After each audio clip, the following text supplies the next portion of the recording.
Season 2025 is here, and this is our first round of tier list changes for patch 25.s1.1. These new patch notes are going to take some getting used to. So how does this season feel so far? Well, utterly chaotic to say the least. This is what happens when you don't have a preseason and you dive straight into a ton of changes. There's been a massively mixed reaction from the patch so far, with lots of new mechanics and gameplay changes that have definitely seen some strong opinions surface. Overall, the game feels like it's permanently revolved around objectives now, and if you don't get those feats of strength and upgrade those boots, it can feel pretty bad to play against. The new revival buff from slaying Voracious Atakhan is insanely OP. Blood roses are giving so much XP and power, which means if you have a lead and you have map control, it's pretty hard to lose. With First Blood being such a coin flip in solo queue already, this being one of the feats of strength is already testing the mentals of many players. I think we may see some changes soon to the feats of strength and the boots upgrades, especially Swifties, because they just have way too much movement speed right now, and move speed is still the most broken stat in the game.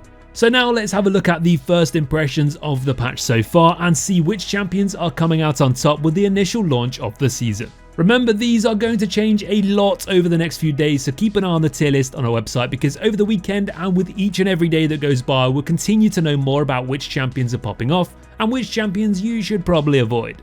Click the link in the description to see the tier list in full for yourself, but apart from that, let's get into it. Starting off with the top lane then, and in the S tier so far we have Camille, Darius, Gnar, Aurelia, Kayle, Kennen, Olaf, Riven, Tryndamere, Urgot and Warwick. Some familiar faces from the previous season here, but also some newcomers, with Tryndamere having an amazing start to this season.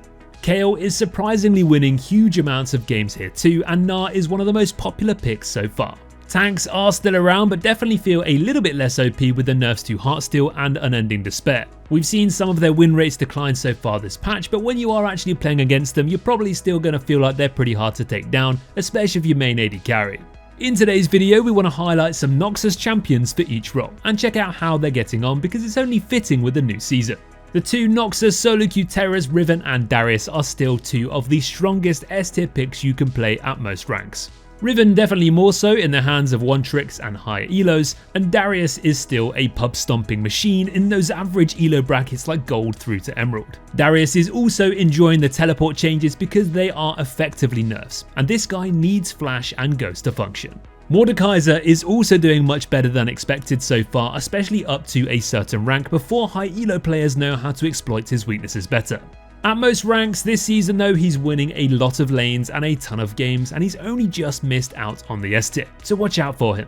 Kled is still in the same category as ever, which is one you don't see often, but when you do, they've got 4 million mastery and completely face roll you into an early FFO. Kleds are not one you may think about very often, but every time you see a good one, you might end up banning it for a while. If you want to try out Kled, then head to his champion page on our website to see all of his builds and rune options so far this season. Ambessa isn't quite as OP as she was a few patches ago, but still maintains a very high pick and ban rate at all ranks. Her win rate isn't quite as impressive, but due to how popular and contested she is and how hard a good Ambessa is to beat, we're keeping her in the A tier for now. With all the bounty changes and mechanics that have come along with the new season, the bounce is going to continue to do those crazy silent things that everybody else wishes they could do. But realistically, the champion in general for every other player is still going to be in the B tier as a pretty niche pick to play. Moving into the jungle now then, and in the S tier we have Amumu, Bel'Veth, Diana, Hecarim, Nocturne, Nunu, Skarner, Udyr, Viego, Warwick, Wukong and Xin Zhao. This is a lot of picks that are all similar in the strengths that they share, and that is clearing the jungle quickly and tearing through objectives. This is the core playstyle of any jungler this season, and those niche picks that can't keep up or heavy ganking junglers that can't take objective quick enough are simply just not good enough right now compared to all of these other picks in the S tier.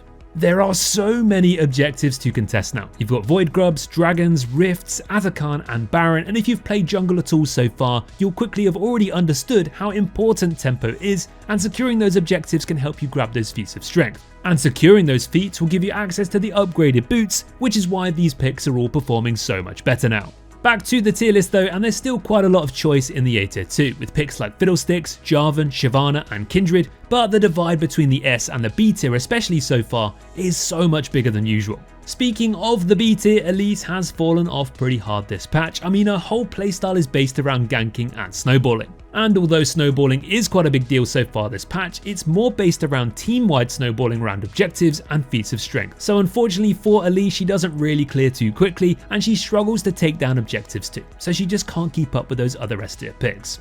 Briar is another Noxus jungler who has been fairly underrated recently, but she's not doing quite as well so far this season. Towards lower ranks though, she's still performing much better than you may think, and that's actually why we've got her in the A tier. But as you get to Emerald and above, she starts to drop off pretty quickly. Moving into the mid lane next then, and in the S tier we have Anivia, Cassiopeia, Galio, Hui, Aurelia, Lux, Syndra and Victor. Control mages are back at the top of their game, and the assassins and skirmishing mages fall a little bit shorter so far, with popular picks like Ahri and Sylas moving down to the A tier. If you main mid lane this patch, then you have a lot of things to juggle, but the most important thing is lane control and wave clear, because there's simply so much action in the game and so much chaos when it comes to fighting over objectives and working towards those feats. Recent stable picks like Victor, Hui and Galio are still some of the best options to go for, along with new arrivals in Cassiopeia, Anivia and Lux. Speaking of Cassiopeia, she's arguably one of the best Noxus champions and champions in general that seem one of the biggest improvements so far this patch. She's still actually not quite as popular as many other mid lane choices, but when you look at the stats and her win rate so far, it's really hard to understand why. Cassiopeia has always been one of those picks that's just playable into the right matchups and team comps. But right now, with her performing so well, we definitely recommend trying her out if you haven't already.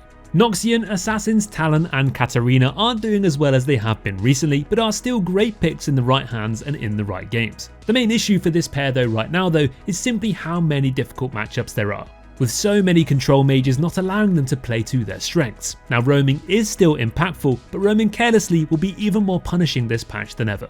Leblanc is getting a new visual update soon, which is pretty exciting, and from what we've seen in the new season cinematic, she looks pretty badass. Unfortunately though, this does not reflect onto the Rift, as she's not had the best start to the season and is currently in the B tier. We also saw Vladimir in the Noxus cinematic too, which was a bit of a surprise to most, and he's doing better than expected so far in the season too. He's sitting comfortably in the A tier, and he's one of those picks that can be a serious threat if he gets ahead, and has an extremely strong power spike towards the end of the mid game. One champion we expected to see though was Swain, and we didn't, and he's not really performing too well in the Rift either, as we've got him in the B tier for the mid lane, the bot lane and the support.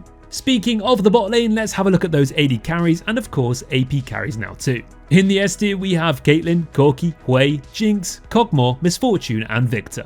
Yes, in the S tier we have those lane dominant AD carry picks like Misfortune and Caitlyn. We've got the best mages of the bunch down here in Victor and Hui, as well as those late game hyper carries in Jinx and Kog'Maw.